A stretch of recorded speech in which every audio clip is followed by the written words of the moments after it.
Pouvez-vous faire 100% confiance à Etherscan? Dans cette vidéo, je vais vous prouver que malheureusement non, et qu'il est possible de duper Etherscan et même Metamask. Alors pour le premier exemple, je vais vous montrer comment cacher les tokens. Donc j'ai déployé un token, mon token secret, avec une max total supply de 100. Et quand je me rends sur mon Metamask, on peut voir que j'ai 200 tokens. Donc alors comment c'est possible d'avoir plus de tokens que la max supply? Donc on se retrouve sur Remix et sur le code du token que j'ai déployé.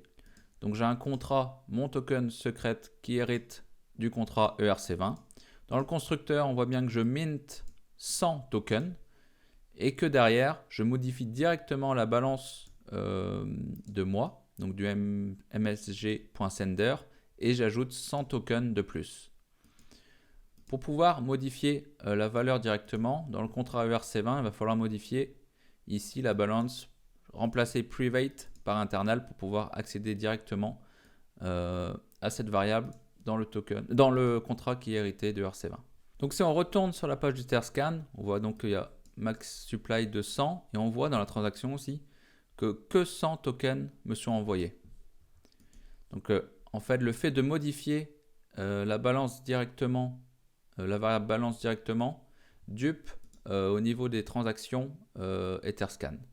Donc si on se rend sur les holders, par contre on va bien pouvoir voir que j'ai 200 tokens. Donc avec cette technique, on peut avoir plus de tokens que la supply, mais on peut retrouver au niveau des holders ce que possède vraiment cette adresse. Donc si on revient sur le code, j'ai rajouté une fonction secret mint qui va faire exactement la même chose ici. Donc je vais pouvoir me rajouter des tokens par 100 sans faire bouger la max supply. Donc je vais tester.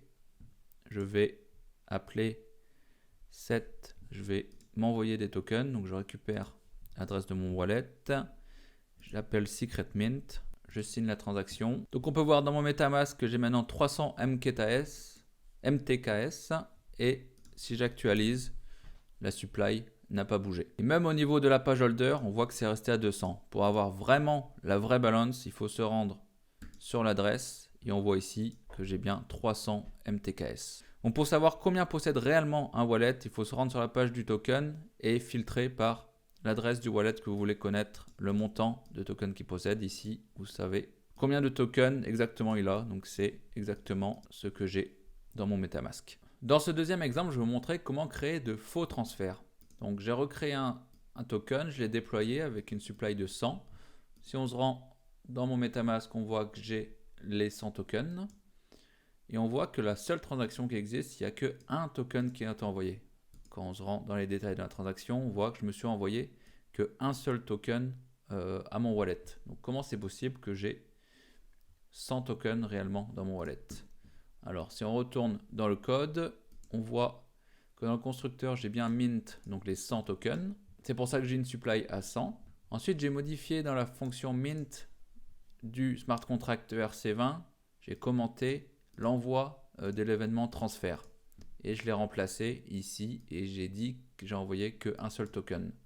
Donc quand on retourne sur Etherscan, il dit bien qu'un seul token a été envoyé, ça correspond à cet événement-là.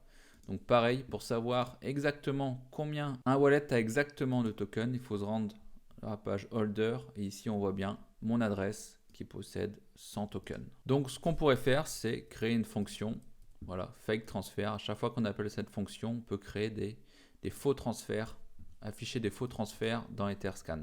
Maintenant, en plus des faux transferts, on va essayer de duper Metamask et la page holder. Alors, on peut voir qu'ici, j'ai une quantité de 1 token et dans le Metamask aussi, on me dit que j'ai 1 MTKS. Mais en fait, je me suis envoyé 100 MTKS. Si on retourne dans le code, on voit qu'il y a exactement le même code que l'exemple précédent, mais j'ai modifié le smart contract ERC20 et la fonction balance off qui retourne le nombre de tokens que possède un wallet. Et j'ai rajouté une condition, si c'est le mien, je renvoie un token, sinon je renvoie la vraie valeur. Donc on voit que je me suis mint et envoyé 100 tokens, mais que dans tous les cas, ça enverra un token. Donc c'est pour ça, j'ai réussi à duper aussi Metamask, qui m'affiche un MTKS, mais en réalité, j'en ai 100. Ça fait flipper, non? Je viens de vous prouver qu'on ne peut pas croire à 100% ce que dit Etherscan. En plus de ça, la blockchain est bourrée d'arnaques. Donc le conseil le plus important que je peux vous donner, c'est de vérifier à chaque fois que le contrat soit vérifié sur Etherscan. Donc qu'il y ait la petite pastille verte et vous pouvez checker le code et qu'il n'y ait pas des choses bizarres dans le code. C'est tout pour cette vidéo. Si tu veux en savoir plus sur le développement blockchain Web3, n'hésite pas à t'abonner.